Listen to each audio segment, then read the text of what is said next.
Hello বন্ধুরা, চলে আসলাম রাতের খাবার নিয়ে। আসলে রাতের ডিনারে আমরা কি খাবো রাত্রে সেহরিতে, তাই আপনাদের সাথে শেয়ার করার জন্য চলে আসলাম।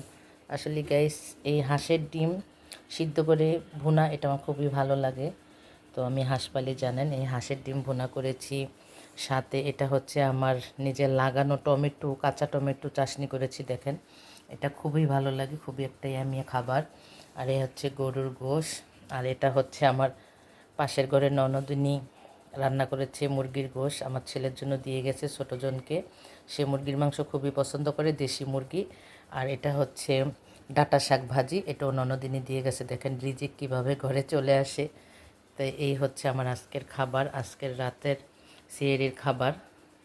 আর দেন সাথে সাদা ভাত, সেটা তো অবশ্যই থাকবে। এটা হচ্ছে সবার প্রিয় সুস্বাদু একটা খাবার, যেটা খেলে একেবারে শান্তি চলে আসে দেহে।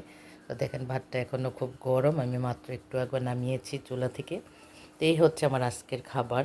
আপনাদের ভালো লাগলে অবশ্যই লাইক কমেন্ট করবেন। এই হাঁসের ডিম ভুনাটা কার কার পছন্দ? আমার খুবই পছন্দ। আর এটা তো আমার আরও বেশি পছন্দ। কাঁচা টমেটো চাটনি করেছি সাথে। এই হচ্ছে আজকের মেনু। তো ভালো লাগলে অবশ্যই লাইক কমেন্ট দিতে ভুলবেন না। তো আজকের মতো আল্লাহ হাফেজ। Thank you so much for watching my video.